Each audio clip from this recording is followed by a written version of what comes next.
কত সুন্দর পুলিশের ইউনিফর্ম পরছে দেখা খানকিরা যা তা করতেছে দেশে।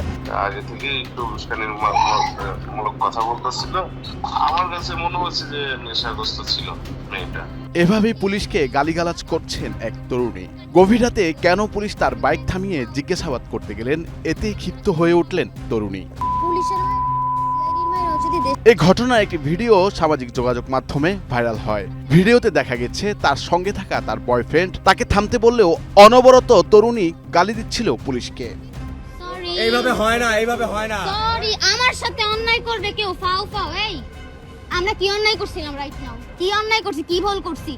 পুলিশের দিকে তেড়ে গিয়ে তরুণী বলে, এই লোকটা শুধু শুধু আমাদের গাড়ি আটকিয়ে চাবি নিয়ে যায়, আমরা কোনো দোষ করিনি। এরপর পুলিশকে হুমকি দিয়ে মেয়েটিকে বলতে শোনা যায়, আপনি জানেন আমি কে? সুন্দর করে চাবি ফাও ফাও নিয়ে কি আপনি আমার ফোন নিয়ে যাবেন? আপনি জানেন আমি কে?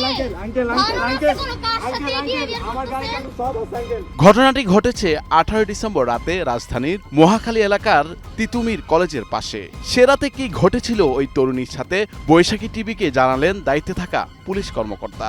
রাত তখন অনুমান 3:30 বাজে। একটা ছেলে একটা মেয়ে দাঁড়ায় আছে, সামনে একটা হুন্ডা আছে। তো তারপরে আমরা সম্পর্কে কি হন আপনারা? তো বললো যে আমরা হাজবেন্ড ওয়াইফ। মেয়েটা বললো হাজবেন্ড ওয়াইফ। আবার ওই ছেলেটা বললো যে না আমাদের এঙ্গেজ হয়েছে।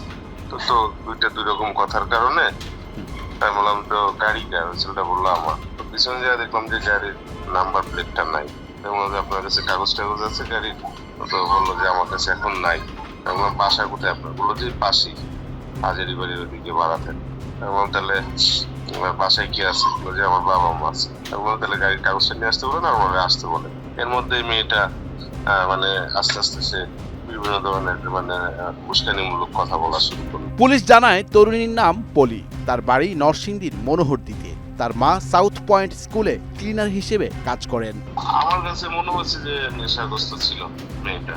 ওর মা ওই যে সাউথ পয়েন্ট স্কুলে মানে ক্লিনার হিসেবে কাজ করে, যেটা বললো। ওর মাকে জিজ্ঞাসা করলাম।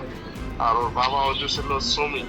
মেয়েটার বাড়ি, দেশের বাড়ি হচ্ছে নরসিংদী মনোহরদী থানা, এখানে ভাড়া থাকে। এটা এই যে ওয়ারলেস গেট আপনার যে হাজারি বাড়ি, কারো একটা বাড়ির মালিকের নামটা আমি জানি না, ভুলে গেছি। ওই একটা বাড়িতে সে ভাড়া থাকে।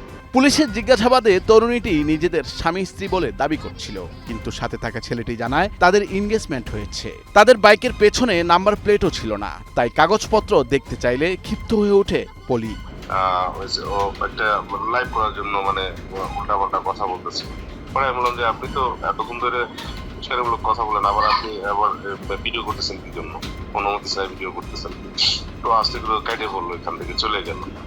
তো ওই ছেলেটা বারবার রিকোয়েস্ট করতেছিল যে তুমি এদের সাথে ওনাদের সাথে এরকম করতেছো কেন? ওরা তো ওনাদের দায়িত্ব পালন করতেছে। আমরা আমাদের যে কোয়েশ্চেন গুলো করছে আমরা অ্যান্সার দিলে তো আমাদের ছেড়ে দিবে, ঠিক আছে? ওনাদের সাথে তো আমাদের খারাপ বিহেভ করার কোনো দরকার নেই। ঘটনার সময় তার বয়ফ্রেন্ড তাকে থামতে বললে সে আরো বাজে ব্যবহার করতে থাকে পুলিশের সাথে। সে বলে, পুলিশ আমার কাছে মাপ চাবে, 5 মিনিট সময় দেন, আমি পুলিশকে দেখে নিচ্ছি। এই বলে সে তার মাকেও ডেকে নিয়ে আসে। তবে পুলিশ বলছে সে নেশাগ্রস্ত অবস্থায় ছিল। মাফ চাও ওনার কাছে। আমি তো মাফ চাই, উল্টা ওনার মাফ চাইতেছি আমি। রাইট না? প্লিজ প্লিজ এমন করো না। বাপের ছাড়ি না, ওনারে দেখা নিতেছি। 5 মিনিট ওয়েট করে। আমার কাছে মনে হচ্ছে যে নেশাগ্রস্ত ছিল মেয়েটা। সামাজিক যোগাযোগ মাধ্যমে পলির আইডি রয়েছে। রিচ বাড়ানোর জন্যই ইচ্ছে করেই পুলিশের সাথে এমন কাণ্ড ঘটিয়েছে বলে জানা গেছে। চাবি নিয়ে গেছে ফাও ফাও। আপনি আমার ফোন নিয়ে যাবেন? আপনি জানেন আমি কে? নুরুল আফসার, বৈশাখী সংবাদ। সাথে অন্যায় করবে কেউ? ফাও ফাও। এই আমরা কি অন্যায় করছিলাম রাইট নাও? কি অন্যায় করছি, কি ভুল করছি?